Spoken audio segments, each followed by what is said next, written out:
Hi friends, ಫೇಸಲ್ಲಿ ಇಲ್ಲಿ ಮತ್ತು ಈ ಕಡೆ ಎಲ್ಲ ಸ್ವಲ್ಪ ಹೇರ್ಸು ಜಾಸ್ತಿ ಇರುತ್ತೆ ಕೆಲವ್ರಿಗೆ. ಸೊ ಅದನ್ನು ನೀವು ಹೋಗಿಸ್ಕೋಬೇಕು ಅಂದರೆ ಮನೆಯಲ್ಲೇ ಸಿಗೋಂಥ ಪದಾರ್ಥಗಳಿಂದ ಮಾಡ್ಕೋಬೋದಾ ಅಂದರೆ ಖಂಡಿತ ಮಾಡ್ಕೋಬೋದು ಫ್ರೆಂಡ್ಸ್. ಅದು ಇಂಗ್ರೀಡಿಯೆಂಟ್ ಏನಂದರೆ ಹಸೆ ಕಡಲೆ ಹಿಟ್ಟು ಮತ್ತು ಅರಿಶಿನ ಒಂದು ಚಿಟಿಕೆ ಅರಿಶಿನ ಹಾಕ್ಕೊಳ್ಳಿ. ಹಾಗೆ ಹಾಲನ್ನು ಕಾಸದೇ ಇರುವಂಥ ಹಾಲನ್ನು ಹಾಕ್ಕೊಳ್ಳಿ, ಓಕೆನಾ. ರಾ ಮಿಲ್ಕ್ ಅಂದರೆ ಕಾಸದೇ ಇರೋ ಹಾಲಿಗೆ ರಾ ಮಿಲ್ಕ್ ಅಂತ ಕರೀತಾರೆ. ಸೊ ಅದನ್ನು ಹಾಕ್ಕೊಂಡ್ಬಿಟ್ಟು ಚೆನ್ನಾಗಿ ಪೇಸ್ಟ್ ಥರ ಕಲಿಸ್ಬಿಟ್ಟು ನಿಮಗೆ ಎಲ್ಲಿ ಅನ್ವಾಂಟೆಡ್ ಹೇರ್ಸ್ ಇರುತ್ತಲ್ಲ ಇಲ್ಲಿಂದ ಇಷ್ಟು ಫುಲ್ಲು ನೀವು ಅಪ್ಲೈ ಮಾಡ್ತಾ ಬನ್ನಿ. ಹಾಗೆ ನಿಮ್ಮ ಫೇಸ್ಗೂ ಕೂಡ ಇದನ್ನು ಅಪ್ಲೈ ಮಾಡ್ಬೋದು. ನಿಮಗೆ ಇದರಿಂದ ಗ್ಲೋಯಿಂಗ್ನೆಸ್ ಜಾಸ್ತಿ ಕೂಡ ಸಿಗುತ್ತೆ.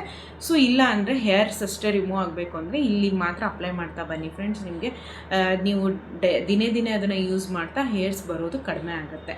ಇದು ಟ್ರೆಡಿಷ್ನಲ್ ಆಗಿಯೂ ಕೂಡ, ಅದಕ್ಕೆ ಹೆಣ್ಮಕ್ಳಿಗೆ ಯಾವಾಗಲೂ ಇಲ್ಲಿ ಅರಿಶಿನ ಕೂಡ ಹಚ್ತಾರೆ, ಅಲ್ಲಿ ಜಾಸ್ತಿ ಹೇರ್ಸ್ ಬರಬಾರ್ದು ಅಂತ, ಓಕೆನಾ ಫ್ರೆಂಡ್ಸ್. ಈ ಮಾಹಿತಿ ಇಷ್ಟ ಆಗಿತ್ತು ಅಂದರೆ ನನಗೆ ಕಮೆಂಟಲ್ಲಿ ತಿಳಿಸಿ. ಯಾರೆಲ್ಲ ಈ ಹೋಮ್ ರೆಮಿಡಿನ ಮೊದಲೇ ಟ್ರೈ ಮಾಡಿದ್ರಿ ಅಥವಾ ನಿಮಗೆ ಮಾಹಿತಿ ಇಷ್ಟ ಆಗಿತ್ತು ಅಂದರೆ ನನಗೆ ಕಮೆಂಟಲ್ಲಿ ಬಂದು ಒಂದು ಹಾರ್ಟ್ ಸಿಂಬಲ್ನ ಕಳಿಸಿ. ಹಾಗೆ ಈ ಮಾಹಿತಿನ ಯಾರಿಗಾದರೂ ನಿಮ್ಮ ಫ್ರೆಂಡ್ಸ್ ಫ್ಯಾಮಿಲಿಗೆ ಶೇರ್ ಮಾಡೋ ಆಗಿದ್ರೆ ಶೇರ್ ಮಾಡಿ. ನೆಕ್ಸ್ಟ್ ಹೋಮ್ ರೆಮಿಡಿ ನೋಡಬೇಕು ಅಂದರೆ ವರ್ಷ ನ್ಯಾಚುರಲ್ ಗ್ಲೋ ಚಾನಲ್ನ ಸಬ್ಸ್ಕ್ರೈಬ್ ಮಾಡ್ಕೊಳ್ಳಿ, ಲೈಕ್ ಮಾಡಿ, ಶೇರ್ ಮಾಡಿ. ನೆಕ್ಸ್ಟ್ ವಿಡಿಯೋದಲ್ಲಿ ಸಿಗ್ತೀನಿ. ಬಾಯ್.